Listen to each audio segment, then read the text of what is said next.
ceux qui s'intéressent à la question d'un changement de conscience sont d'accord pour dire que nous sommes au début d'une nouvelle ère.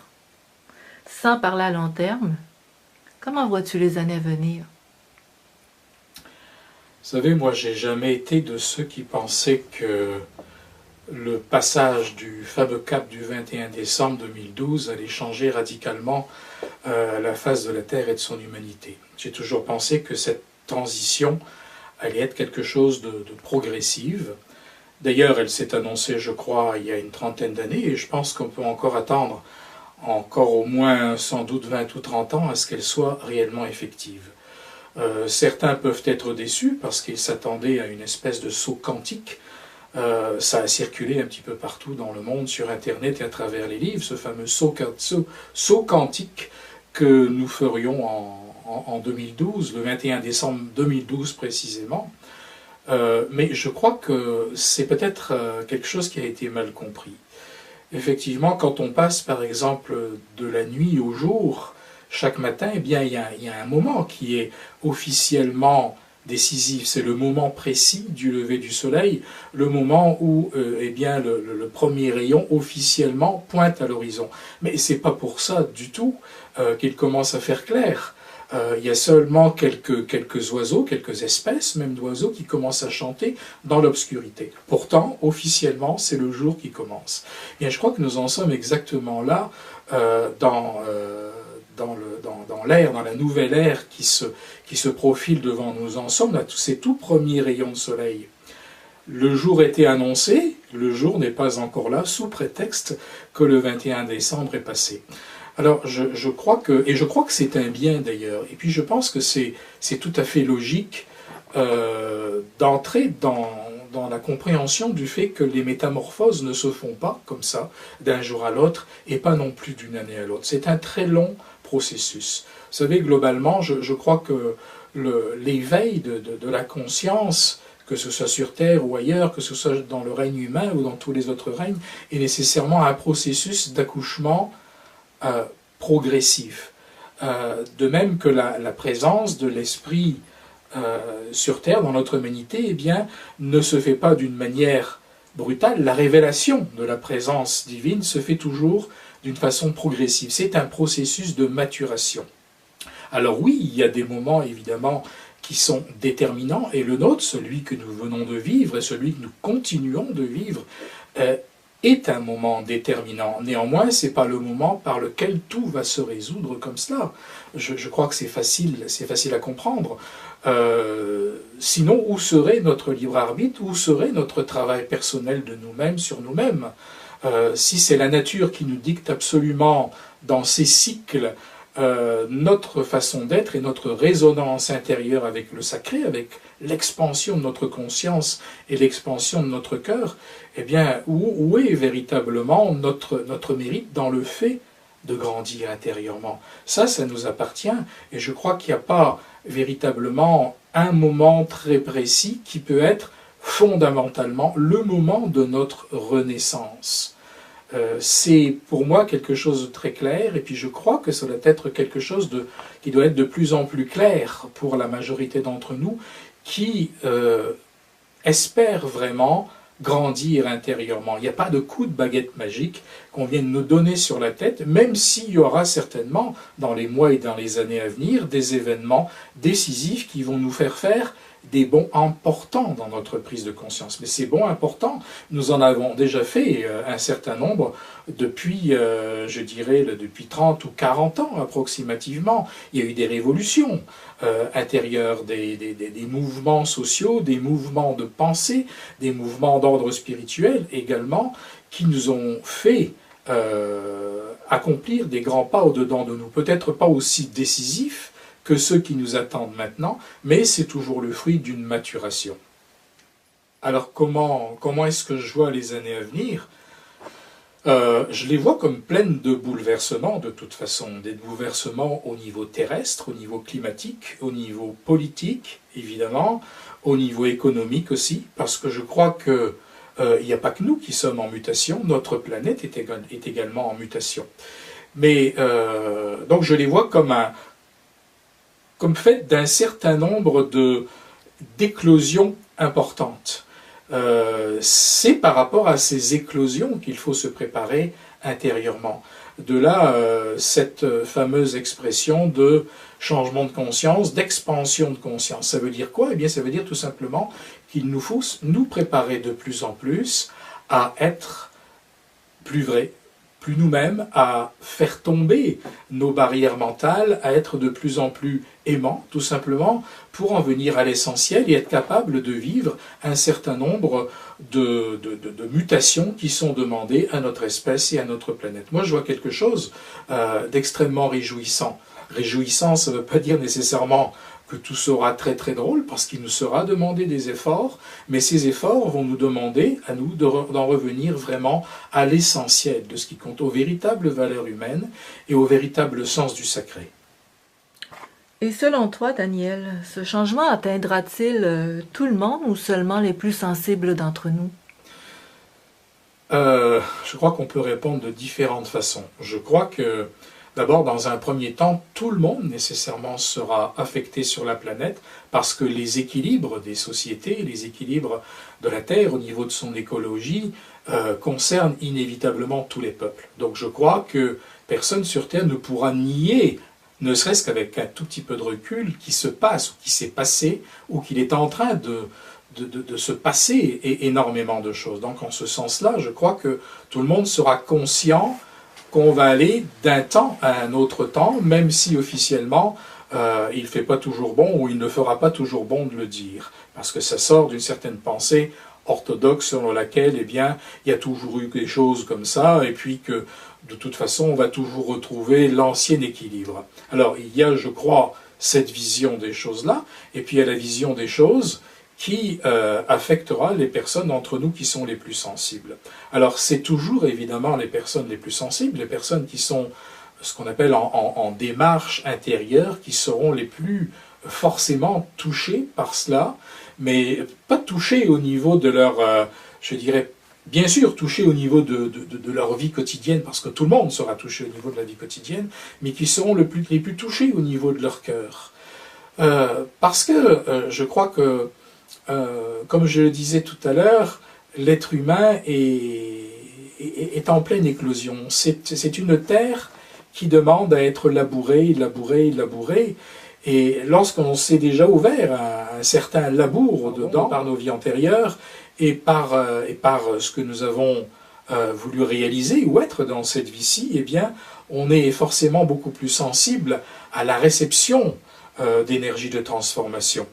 Donc je crois qu'il ne faut pas s'attendre à ce que tout le monde évolue encore une fois au même niveau, sous prétexte eh bien, que nous entrons dans une nouvelle ère.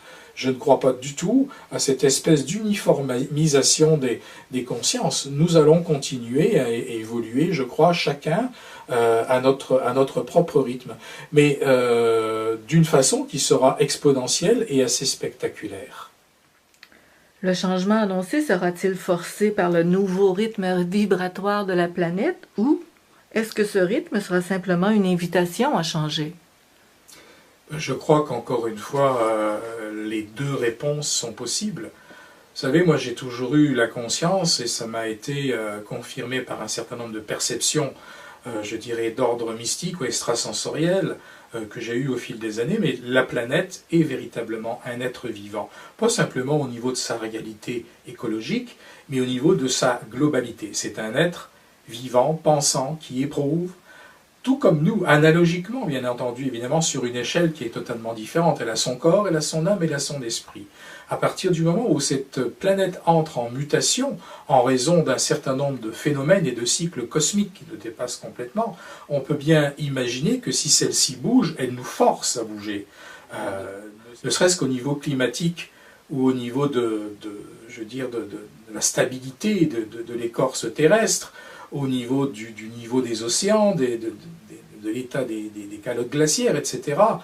Tout cela, quand ça bouge, eh bien, on sait très bien que ça nous oblige aussi à nous réorganiser. Donc il y a forcément des impulsions qui seront imposées par notre planète, par la façon de se comporter de notre planète. Et puis en même temps, eh bien, sur un plan plus subtil, la fameuse modification vibratoire de notre monde, de notre planète demeure, en fait, nous oblige également à des réajustements intérieurs. Donc des réajustements intérieurs qui vont aller de pair aux réajustements sur le plan purement concret. Et je suis absolument convaincu que ceux qui ne parviennent pas ou qui ne parviendront pas à se réajuster intérieurement, eh bien, ce sont des personnes qui, de par leur barrière mentale, de par leur peur également, de par leur blocage émotionnel, affectif et autres, de par leur, on pourrait dire peut-être leur fermeture spirituelle, à cause des conditionnements, ce sont des personnes qui vont mettre en péril leur équilibre. Je pense qu'il y a énormément de personnes qui sont très fragiles sur le plan psychologique ou au niveau de leur santé, eh bien, qui traduisent une espèce de décalage par rapport à ce qui se passe actuellement sur notre monde. C'est pas étonnant, si vous voulez, que je crois qu'il y ait de plus en plus de personnes qui aujourd'hui soient sous calmants, sous neuroleptiques, sous antidépresseurs dans notre monde. C'est le signe que quelque chose ne fonctionne pas entre notre monde intérieur, entre ce que ce monde-là réclame et ce que nous avons créé comme façon d'être, comme façon de vivre, comme façon comportementale à la surface de notre planète.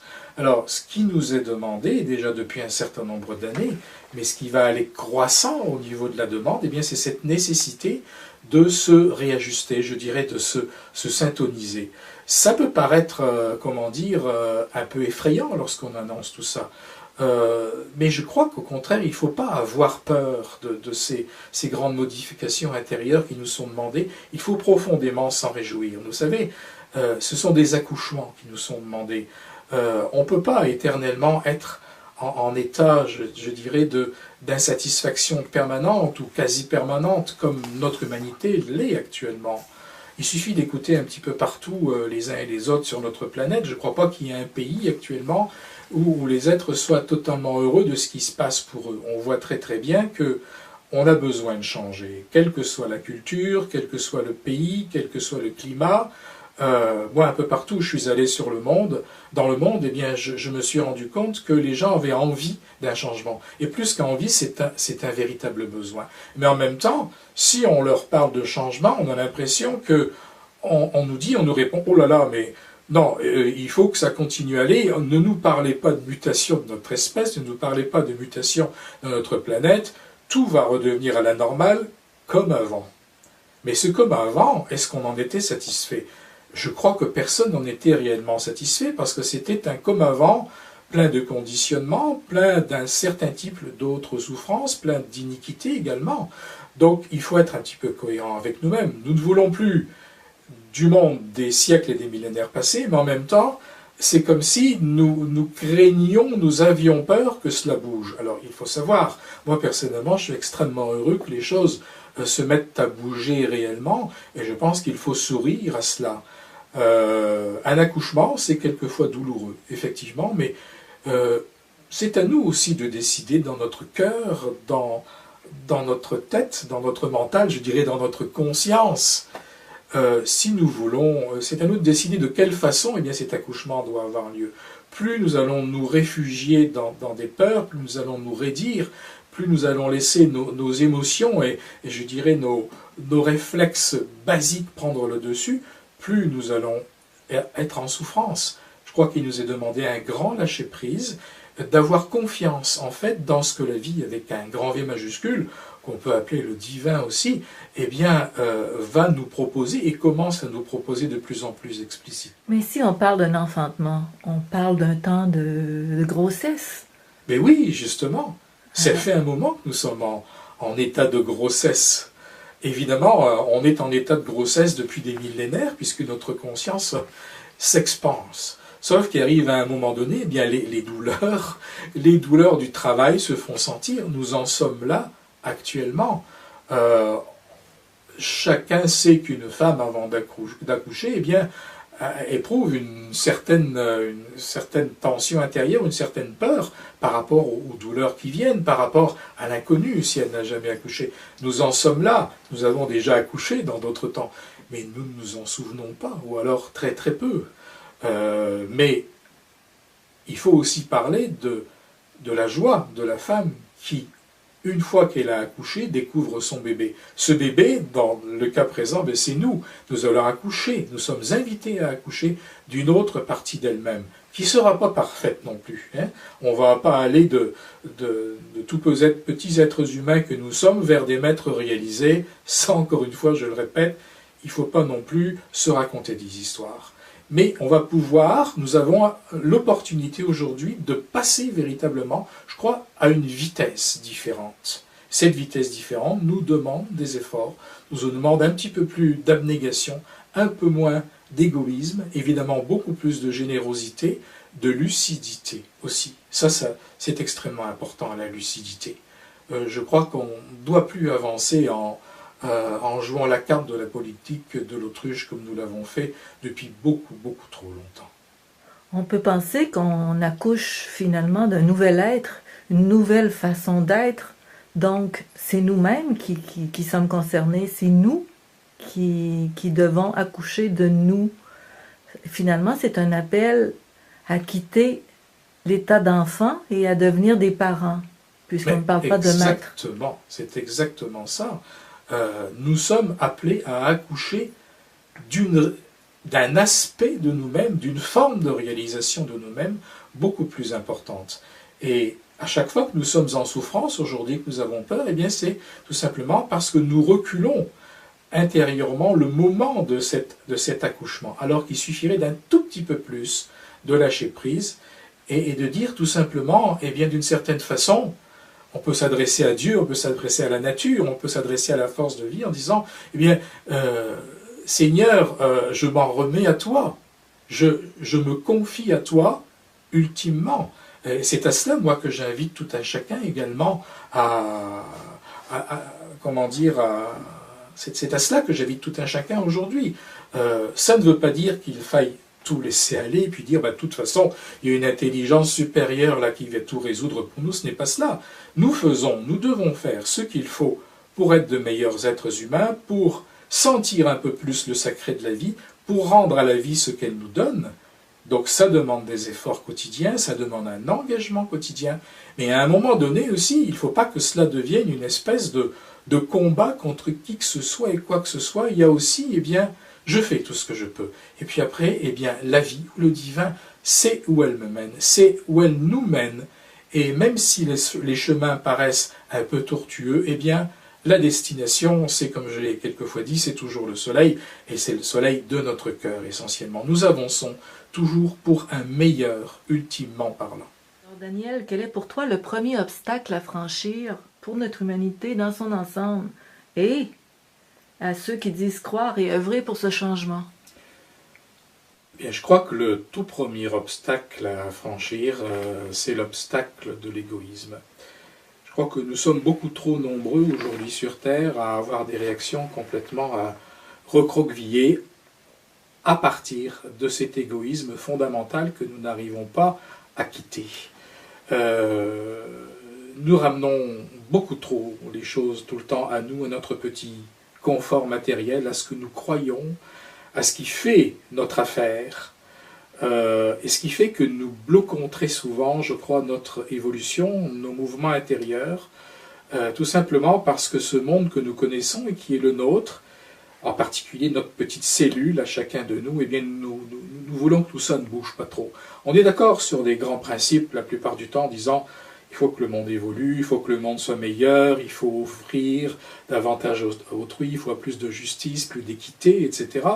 Puis dès qu'il s'agit véritablement de prendre des décisions ou individuelles ou communautaires pour aller dans cette direction-là, eh bien il n'y a pas grand monde qui lève son doigt parce qu'il y a des réflexes d'autoprotection pour que, eh bien, ce qui fait notre univers personnel ou rapproché ne bouge pas trop parce qu'on ne sait jamais où on met les pieds. Alors je crois que la véritable générosité, la générosité qui ne ramène pas tout à nous, à notre autoglorification ou au fait que l'on se rassure constamment, la véritable générosité, c'est quelque chose qui nous est demandé en priorité.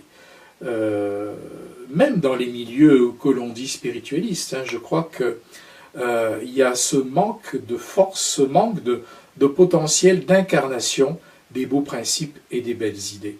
Vous savez, je crois que même parmi les personnes qui sont extrêmement engagées sur le plan public dans les milieux spirituels, il y en a encore trop, je crois, qui travaillent à leur propre glorification. J'ai déjà un peu dénoncé cette chose-là. C'est pas pour lancer la pierre à qui que ce soit, c'est pour dire attention, qu'est-ce qu'on veut? Qu'est-ce qu'on veut véritablement? On veut véritablement parce qu'il y a des beaux principes à illustrer, parce que ça fait plaisir d'en parler, d'en discourir, ou véritablement on fait un pas concret, réel, pour que nous changions et pour que le monde change. Il n'y a pas de clair-obscur possible dans ce genre de choses. Où on travaille pour soi et notre tout petit entourage, où on travaille pour le monde. Et je suis absolument persuadé que ça, c'est véritablement déterminant.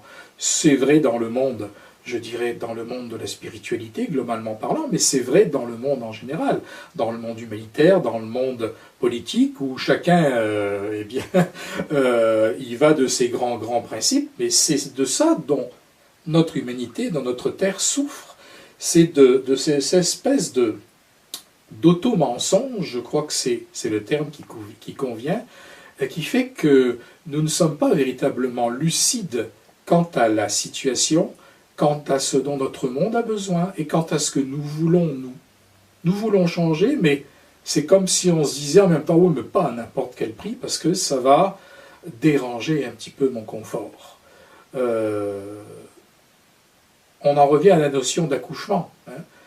Quand on se trouve face à un accouchement, eh bien, d'une certaine façon, il faut en payer le prix. Le terme n'est pas très très beau, mais ça veut dire ce que ça veut dire. Ça veut dire qu'il faut faire craquer quelque chose. Il y a un placenta, qui doit s'ouvrir là quelque part, il doit se répandre. Il y a un liquide amniotique. On en est là sur le plan de la conscience, le placenta et le liquide amniotique, ben, ça existe. Ce sont ces éléments idéaux qui nous font vivre, dans lesquels nous baignons, mais en même temps, il faut en assumer la réalité lorsque, la réalité, ce que ça signifie lorsque l'accouchement survient. Il y a une souffrance, il y a une douleur, à la fois pour la maman et pour le bébé. Eh bien, nous sommes à la fois la maman et le bébé actuellement, c'est-à-dire que l'on veut accoucher, on peut avoir peur d'accoucher, ça se comprend, puis le bébé également, il veut sortir du ventre de sa mère, il veut percer le placenta parce que c'est logique, puis en même temps, il y a une souffrance parce que il va se trouver dans un monde dont il a tout à découvrir. Alors, voilà, il y a une espèce de tension intérieure, et cette tension nous demande des efforts d'adaptation qui ne soient pas des demi-efforts. Et nous qui prétendons à quelque chose dans ce monde qui se préoccupe d'ouverture de conscience, de spiritualité, de développement intérieur, parce que c'est ça, c'est à vous qui faites partie de ce monde-là que je m'adresse actuellement, eh bien, il faut accepter véritablement tout ce que cela signifie. Et pas demain en disant, bon ben oui, là, je vais réformer ma vie, puis je vais commencer par aider mon voisin et à aimer un petit peu plus, mais c'est dans l'instant. Il doit y avoir des prises de conscience fulgurantes, il faut qu'il y en ait absolument aujourd'hui. Parce que tous les beaux discours, c'est facile d'en donner. Je sais bien que c'est très facile de vous dire ce que je vous dis d'une certaine façon, mais c'est dans la rue, c'est dans notre famille, dans notre couple, avec nos enfants, avec nos collègues de travail, que tout cela, ça va se jouer. Et ça va se jouer à une vitesse exponentielle si nous écoutons les appels de la Terre actuellement et du cosmos. Parce que si notre Terre vit ce qu'elle vit actuellement au niveau de sa propre évolution, c'est parce qu'elle est comprise dans un ensemble planétaire, dans un système cosmique qui lui-même met en place un certain nombre de cycles qui s'emboîtent les uns dans les autres. La Terre évolue en fonction d'une évolution qui la dépasse également, et ainsi de suite à l'infini. Donc nous ne sommes même pas, nous, en bout de course, nous sommes à un certain point du cycle de l'évolution. Et c'est notre libre arbitre que de dire, on fait semblant ou on ne fait pas semblant. On a le droit de dire, on fait semblant. Mais alors, il faut s'attendre à des déchirements beaucoup plus importants que nous ne le croyons. Et c'est tout à fait normal. Présentement, les espèces d'euphorie à dire que le 21 décembre est enfin passé, il n'y a pas trop de monde qui qui en a souffert, finalement on a survécu. C'est un peu comme ouvrir une petite porte, mais on est au tout début du jour, mais finalement, on a rompu le cordon ombilical avec l'ancien monde, mais il faut le créer, le nouveau monde. Donc il faut grandir. On pourrait dire que sur un plan cosmique, le cordon ombilical est coupé, effectivement, mais ça ne veut pas dire pour autant que le travail est fait. Le travail n'est pas fait, le travail reste véritablement à faire. Il y a quelque chose au niveau de notre structure profonde qui est passé à un autre type de potentiel. La graine est là, maintenant il faut savoir ce que nous allons en faire. Ou nous en faisons quelque chose de constructif, ou alors nous allons encore désespérément nous raccrocher avec tous les plus beaux prétextes du monde, ou alors nous allons encore nous raccrocher aux réflexes de l'ancien monde. Bien sûr, ça peut se comprendre, parce que c'est pas d'un jour à l'autre qu'on peut lâcher le bord de la piscine pour essayer de nager un peu plus. Ça, je le comprends tout à fait, et puis tout le monde peut le comprendre. Mais il faut oser se lancer dans ce nouvel espace qui se présente à nous maintenant. Il n'y a rien de gagné. Il n'y a absolument rien de gagné, sous prétexte bien que le 21 décembre a été franchi, puis que dans le fond, il ne s'est rien passé. Il ne s'est rien passé officiellement, mais intérieurement, nous avons comme reçu un autre type de programmation. À nous de savoir ce que nous allons en faire. Nous sommes des êtres apparemment responsables.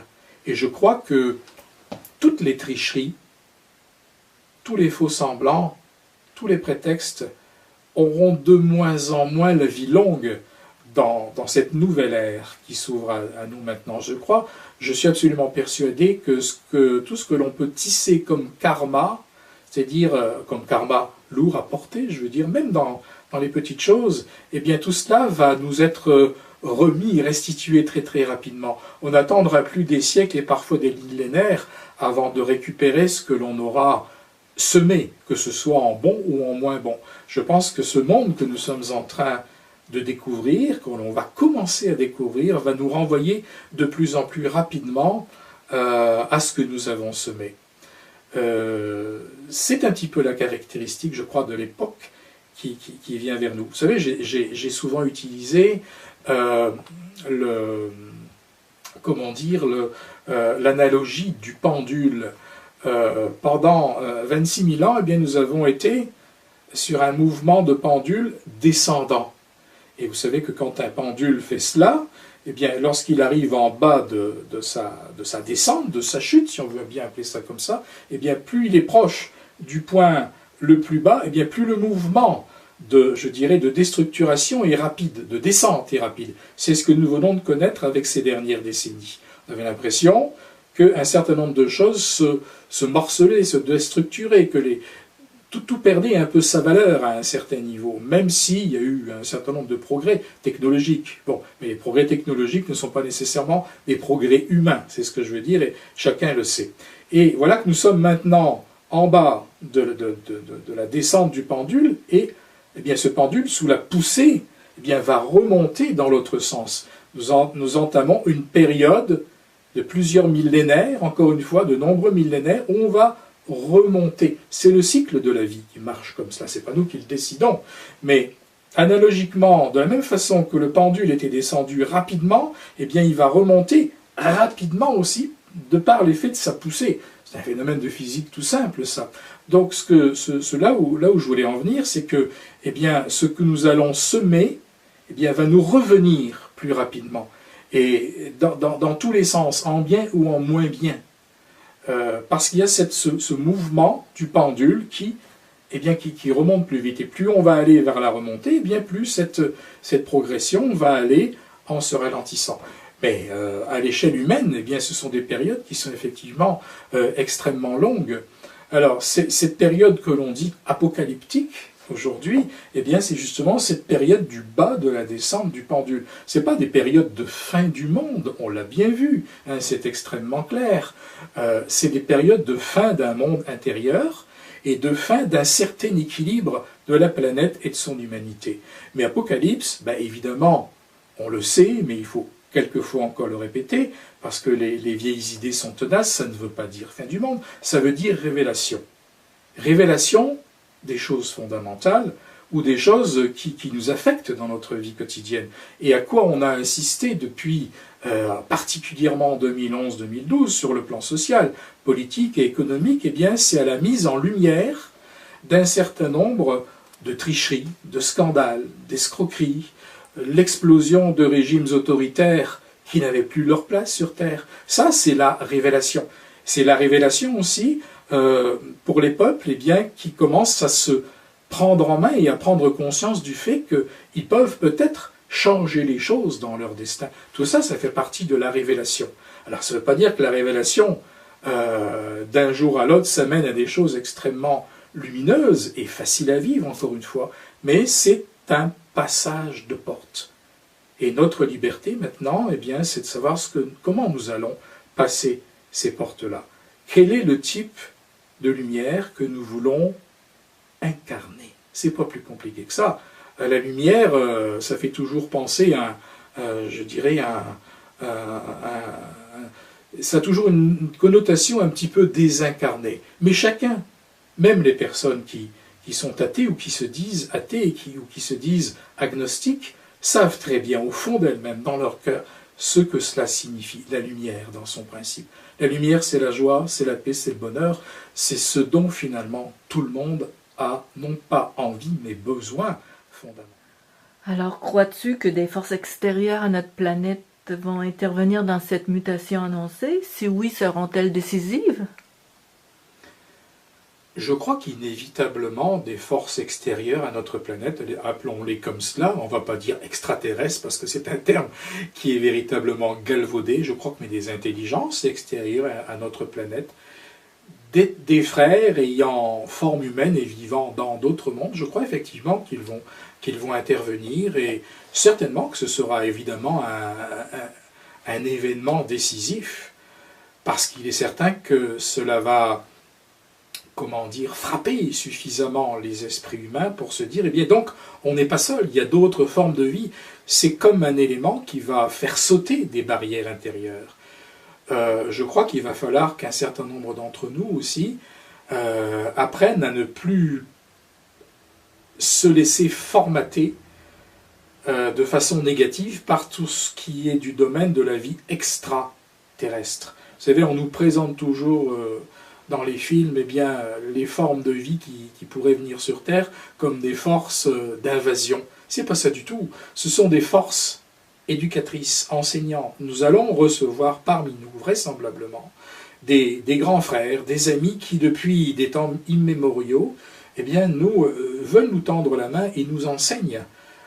S'ils ont été aussi discrets dans un passé récent de la Terre, c'est tout simplement parce que, comme je le dis toujours, ils n'ont pas à faire nos devoirs de classe à notre place. Mais il arrive à un moment donné, effectivement, où les professeurs, ou certains des professeurs, eh bien, souhaitent se montrer parce que ce sera comme le petit coup de pouce qui va forcer le passage d'une porte et l'éclatement ultime de certaines barrières mentales.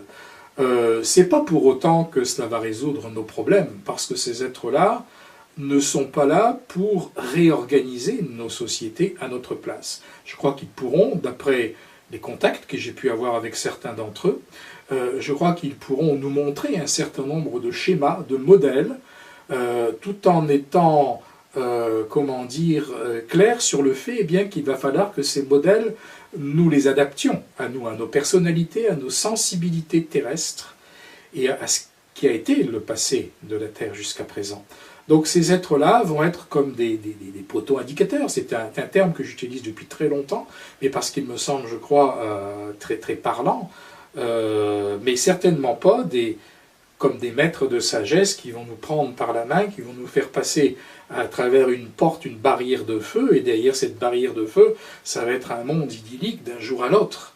Non, certainement que leur présence va être décisive, mais elle ne va pas résoudre nos problèmes.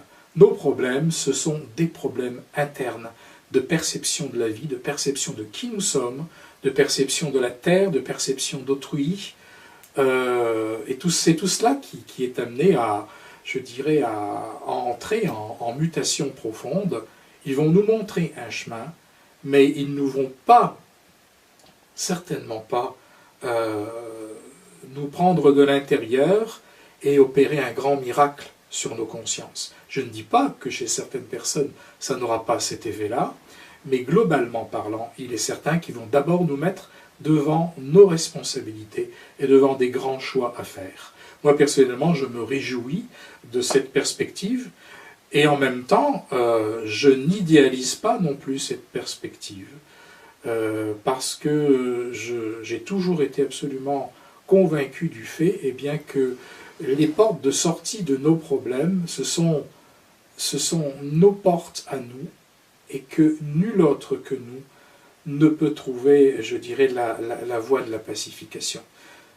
Ça me semble évident. Ça me semble évident. Mais soyons heureux de vivre à une époque comme celle-ci où vraiment, je crois, il y a de très grands événements qui peuvent se produire et où la Terre bien, peut sortir d'une espèce de, je dirais, d'ostracisme dans laquelle elle s'est placée au niveau de l'ensemble, non seulement de notre système solaire, mais aussi de notre galaxie également. Parce que nous nous sommes ostracisés d'un certain nombre d'autres mondes, tout simplement en nous refermant sur nous-mêmes, en nous regardant de nombril et en mettant en premier lieu dans notre mental des valeurs qui sont des valeurs d'égoïsme, des valeurs de sclérose, des valeurs de violence. C'est tout ça qu'on doit abandonner maintenant. Et je crois que ces êtres n'interviendront pas tant qu'il n'y aura pas un certain pourcentage de nous qui sera prêt à faire un très grand pas intérieur et à réagir positivement. Il y aura évidemment des peurs à ce moment-là, de grandes peurs, certainement planétaires, et il y aura aussi de grands mouvements de joie.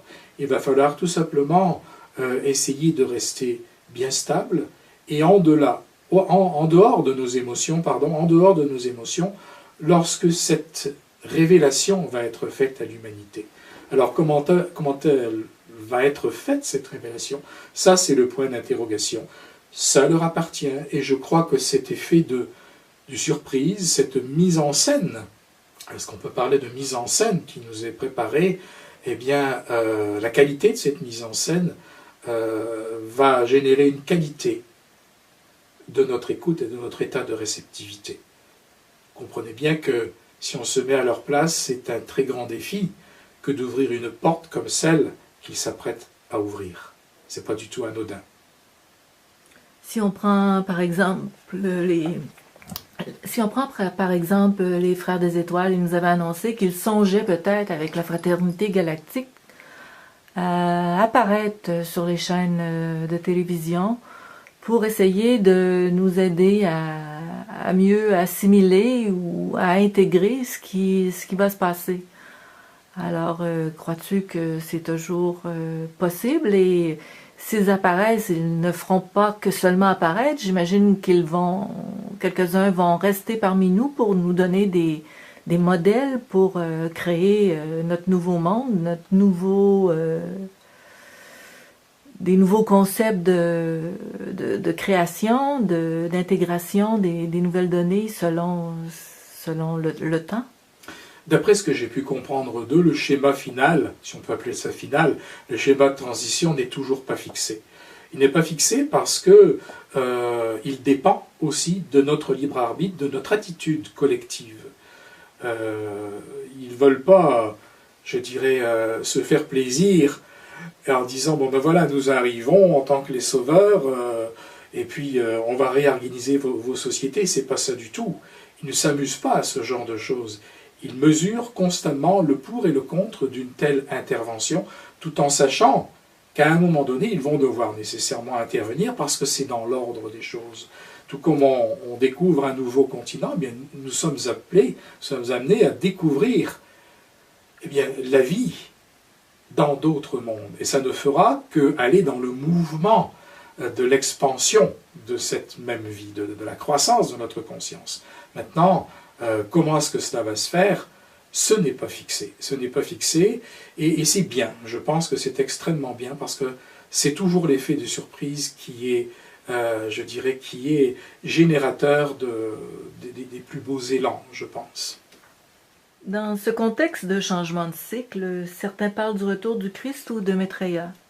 Comment vois-tu cela et crois-tu en une possible unité des religions ou une spiritualité unique?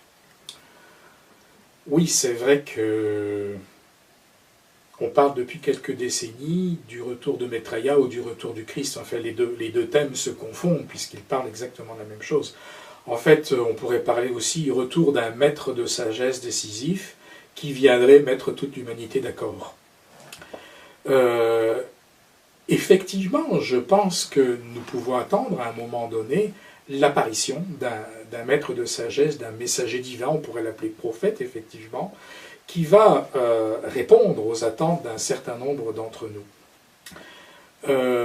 Mais je suis absolument convaincu également bien, que ce retour, s'il y a lieu, et s'il se manifeste sous la forme d'un être véritablement incarné, ne pourra se faire que s'il y a suffisamment, je dirais, d'énergie émanant du cœur de l'humanité pour créer une sorte de mouvement d'appel ou d'aspiration. C'est-à-dire qu'il va falloir qu'il y ait suffisamment de force aimante et d'espoir dans le cœur de l'humanité pour condenser, d'une certaine façon, les forces dont cet être sera le représentant. Mais le problème, ce n'est pas véritablement cela, je crois. Le véritable Christ que nous pouvons attendre, au-delà de ce maître incarné, le véritable Christ que nous pouvons espérer atteindre, toucher, c'est celui de notre cœur. Bon, et celui de notre cœur, qu'on peut appeler le Christ intérieur, j'en ai beaucoup parlé, est en relation avec le cœur de notre planète et le cœur de notre système planétaire. Et le cœur de notre système planétaire, c'est tout simplement le Soleil, celui qu'Akhenaton appelait Aton. J'ai parlé dans certains de mes ouvrages du fait que la conscience du Christ était présente au cœur du Soleil, de ce Soleil que nous voyons, et que ce Soleil que nous voyons est l'expression la plus tangible de cette énergie qui n'est pas une énergie humaine, évidemment, qui est une énergie divine, et qui a été appelée au fil des temps le Christ, ou l'énergie de Krishna, peu importe, l'énergie l'énergie du Fils, si on veut emprunter un terme universel. Bon, qu'est-ce qui se passe actuellement? Eh bien, et les astronomes seront d'accord avec moi, les astrophysiciens, qu'est-ce qui se passe au niveau du Soleil? Eh bien, il est entré, notamment depuis 2011-2012, dans une phase d'activité extrêmement importante, une phase d'activité que l'on va pouvoir dire sans précédente de mémoire d'homme. Bon. Qu'est-ce que cela veut dire? Eh bien, ça veut dire que ce Soleil commence à émettre en direction de la Terre, parlons de la Terre, mais évidemment les autres planètes en sont affectées aussi, commence à émettre en direction de notre planète un certain nombre de radiations qui forcent son écorce terrestre à bouger, et au-delà de son écorce terrestre, l'équilibre de tout ce qui y vit. Donc ça veut dire qu'à partir du moment où la force christique, si on veut bien associer le Soleil à la force christique, est en état, je dirais, d'ébullition, de mouvement, si elle manifeste une onde que l'on peut comparer à la descente de l'Esprit Saint, ça veut dire que tout ce qui est du domaine de la vie dans notre monde planétaire, mais aussi dans d'autres planètes, entre en mouvement, est appelé à bouger.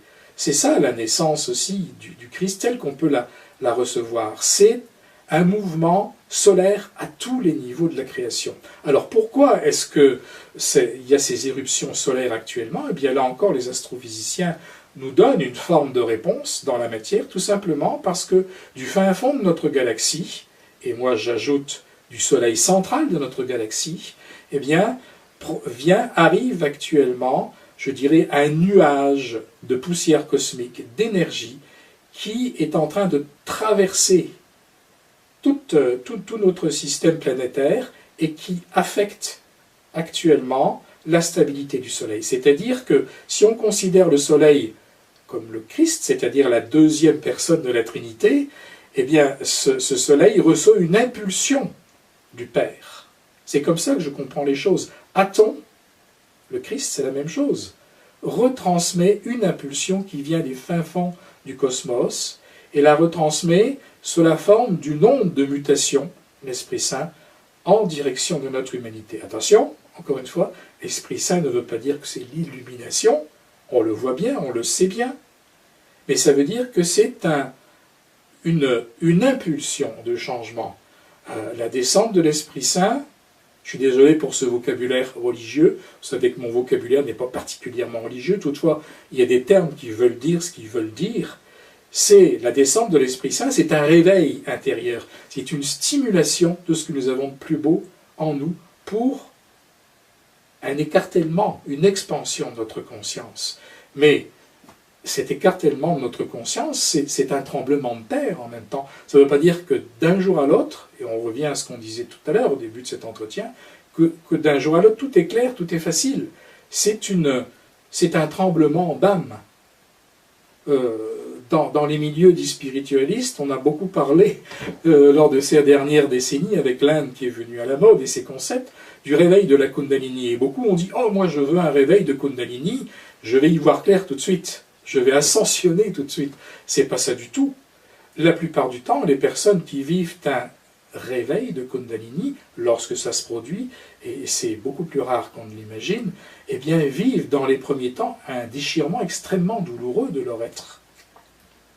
Donc ça, c'est quand il y a des grandes prises de conscience, il ne faut pas nécessairement croire que ça se fait forcément « Oh, tout est rose d'un jour à l'autre ». Non, nous faisons sauter des écailles en nous. Nous les faisons sauter pour un bien, pour quelque chose de merveilleux. Mais il faut aussi savoir que eh bien, les douleurs de l'enfantement existent et nous sommes dans cette phase-là. Mais soyons-en heureux, je le répète. La joie, c'est quelque chose de fondamental. Hein. Si le Christ... Je dis le Christ parce que je suis de formation, je dirais, chrétienne, de sensibilité chrétienne, et parce que je m'adresse à un maximum d'êtres qui le sont également. Mais si la force du Christ actuellement se fait sentir, eh bien, c'est pas pour que nous répétions les mêmes schémas qu'autrefois, mais c'est pour que nous élevions au-dessus de nous-mêmes.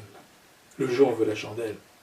Et c'est pour que nous soyons plus heureux. C'est pour ça que la joie, j'y reviens, est un élément, un ingrédient, j'ai envie de dire, fondamental dans notre transformation. La joie, ça ne veut pas dire être tout le temps sur un petit nuage, là. Il y a des difficultés, puis il y en aura toujours des difficultés. C'est la loi de l'évolution, les difficultés.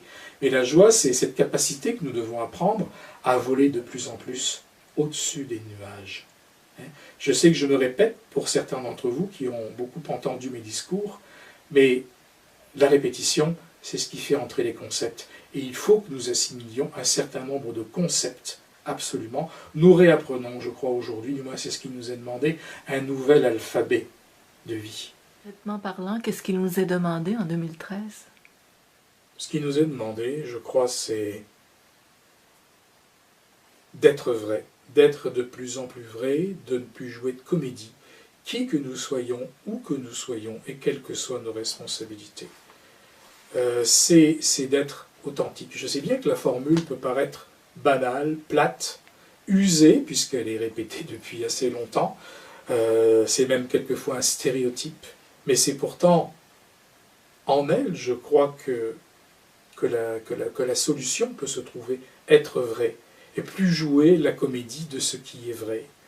Ne pas vouloir en mettre plein la vue avec ce que nous savons et pensons savoir, arrêter de ne faire que brasser de grands concepts, et puis être très incarné là où l'on est, et de mettre en pratique ce que nous disons, ce que nous affirmons croire. Travailler à l'échelle de notre bras. C'est très bien si les circonstances de notre vie nous donnent un micro ou une certaine visibilité, comme celle qui est la mienne en ce moment, par exemple. Et ce n'est pas le cas de tout le monde, et ce n'est pas grave. Par contre, chacun d'entre nous, là où il se trouve, peut faire un peu. Et ce peu peut être beaucoup, beaucoup, beaucoup, parce que c'est dans notre entourage que nous pouvons semer ces graines d'un meilleur avenir en ne trichant plus, en étant généreux, en ne cherchant pas à contrôler quoi que ce soit, à dominer qui que ce soit. Il y a encore beaucoup trop ces jeux de personnalité, ces jeux sociaux, ces sortes de tricheries qui, même si ce n'est pas bien méchant à la base, entretiennent trop souvent encore un jeu de dupes. Soyons qui nous sommes. Essayons de ne rien avoir à prouver à qui que ce soit. Et c'est en n'ayant rien à prouver à qui que ce soit que nous devenons véritablement les êtres que nous sommes en réalité. C'est-à-dire des êtres qui, dans leur essence, sont beaux, sont nobles et ont quelque chose à apporter à leurs semblables. On n'a pas à se fixer sur des grands principes, tant mieux si on est capable de les comprendre et d'en discourir, c'est très bien. Mais concrètement parlant, tous les jours, qu'est-ce que nous sommes capables de faire? C'est là où nous avons véritablement un défi. Et ce défi doit nous inciter également à ne plus être des moutons. Être des moutons par rapport aux structures figées qui sont celles que la société nous a inculquées et auxquelles elle nous oblige, ou nous croyons qu'elle nous oblige depuis très longtemps. Nous ne sommes pas satisfaits des structures sociales, économiques, politiques dans lesquelles nous sommes. C'est un fait. Est-ce qu'il faut les accepter? Je ne le crois plus. Est-ce qu'il faut que ça aille dans la violence? Non, évidemment non. Mais en même temps, il faut savoir bouger et puis dire non quand nous avons à dire non. Sachons dire non, sachons dire là où nous ne voulons plus aller, et sachons donner la parole et nous donner les moyens pour donner la parole à ceux qui ont du cœur, à ceux qui ont de l'âme, à ceux qui ne travaillent pas pour eux, et qui sont de véritables êtres humains avec un E et un H majuscule. Donc il y a un effort à faire, il y a un travail de volonté quotidienne à faire, mais ce travail de volonté, c'est aussi un travail de cohérence. Il y a là certainement, socialement parlant et individuellement parlant, je dirais des grandes décisions à prendre. Et j'espère que nous saurons les prendre paisiblement. Il le faut, en tout cas. Alors, Daniel, s'il y a un message essentiel à faire passer à ceux qui nous écoutent aujourd'hui, qu'en est-il? Pour moi, ce message est tout simple. Il se résume en 2-3 mots, c'est « remuons-nous ». Et, je le répète encore, soyons cohérents. Qu'est-ce que nous voulons? L'amour, la beauté, la tolérance au sens vrai du terme, la justice, la justesse, mais remuons-nous alors pour les faire jaillir, et n'attendons pas d'une force extérieure à nous, n'attendons pas d'un chef de gouvernement qu'il crée tout cela à notre place. Faisons-les d'abord jaillir de nous. Vous savez, ceux qui nous dirigent sont simplement le prolongement de nous, de ce que nous avons de bien, mais aussi de ce que nous avons de moins bien en nous. Alors, essayons d'être de meilleurs êtres humains, de plus belles âmes, des cœurs plus aimants, et nécessairement, eh bien, ce qui en résultera, eh bien, ce sera au sommet de la pyramide de chaque pays, de chaque société, des êtres plus représentatifs. Remuons-nous, sachons vraiment ce que nous voulons. Ne faisons pas, comme par le passé, un pas en avant et un pas en arrière. Je crois que faire du surplace, nous l'avons trop fait, du moins ça a beaucoup ressemblé à du surplace, même si l'évolution s'est faite, bien évidemment, mais sachons ce que nous voulons et développons plus d'amour en nous. Développer plus d'amour en nous, ça veut dire aussi développer plus de volonté. Ça, c'est extrêmement important. Sans volonté, l'amour n'est pas grand-chose, ou du moins bien moins que ce qu'il pourrait être. Ça, je crois qu'il faut nous imprégner de cette vérité-là, parce que il y a beaucoup à y prendre si nous voulons aller vers nous-mêmes et accoucher de nous, comme nous l'avons déjà dit. Je vous remercie tous et je compte sur vous tous. Nous tous qui œuvrons officiellement et avec un micro pour ce qu'on appelle la lumière, eh bien, nous comptons sur vous tous qui nous écoutez en ce moment, eh bien, pour faire en sorte que ces belles valeurs auxquelles nous aspirons puissent se concrétiser. Nous sommes juste des haut-parleurs qui ont un micro également en eux, mais c'est vous tous qui nous écoutez en ce moment, eh bien, qui pouvez faire véritablement la différence.